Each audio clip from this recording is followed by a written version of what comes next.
I am just finishing up with a nice hike up Mount Peak right behind me, and I am now hiking home. Just got to get my training in there for Mount Rainier. I'm a little behind after my mission trip that I just had last month. Threw me off a little bit, so I figured I'd update some of you out there. Real quick, first thing, Costa Rica. Had a mission trip to Costa Rica. It was absolutely awesome. You know, we were supposed to go to Uganda. That did not happen thanks to bombs exploding in the Middle East.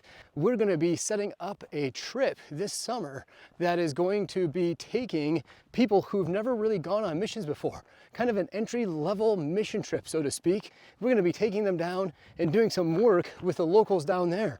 We'll be partnering with them with a missions group called YWAM, and we're going to be essentially going and doing some evangelism through soccer ministry, also some evangelism by meeting with the people who are homeless on the streets there. What's my biggest takeaway from the trip to Costa Rica? First simple takeaway in the world of missions is always be ready to be flexible as possible. That is so important, especially in my case. If I decide I'm going to give my time, my talent, or my tithe, my finances to God, then it's His to do what He wants with it. It's not my agenda. And it might change dramatically.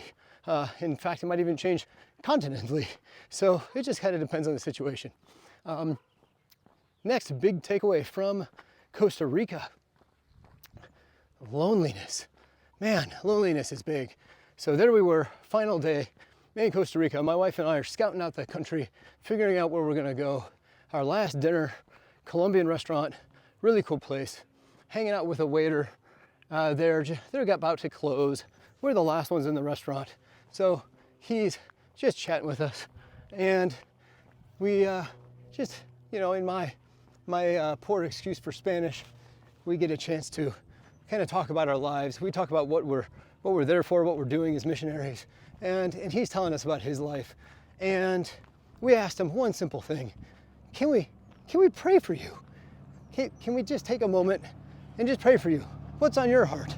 Well, in that moment, he opens up and he tells us every single thing that he could. In short, he had been into heavy drinking and probably essentially alienated him from his family, his friends, and he essentially was not allowed to go back to Colombia where he lived. And so for the past couple of years, he'd been living in Costa Rica and doing work as a waiter and not necessarily living the best life. He was very alone, and I think that's a good part of why he wanted to just talk to us as much as possible there. And so we prayed for him over that.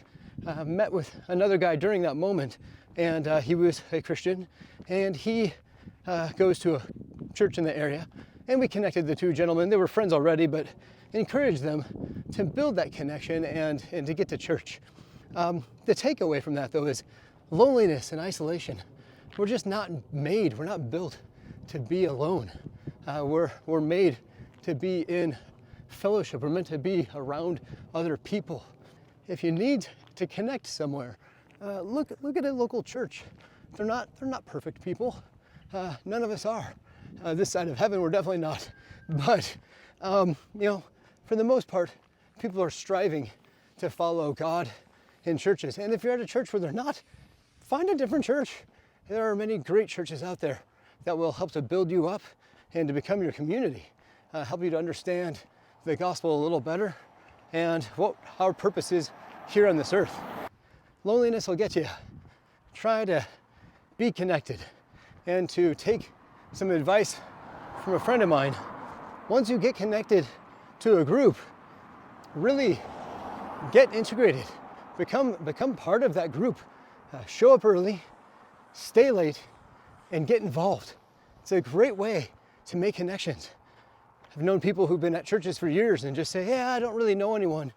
And, kind of blaming the people around them for never really getting to know you. And I can see that a little bit, but also take some ownership in it and really get connected, really grow deep there.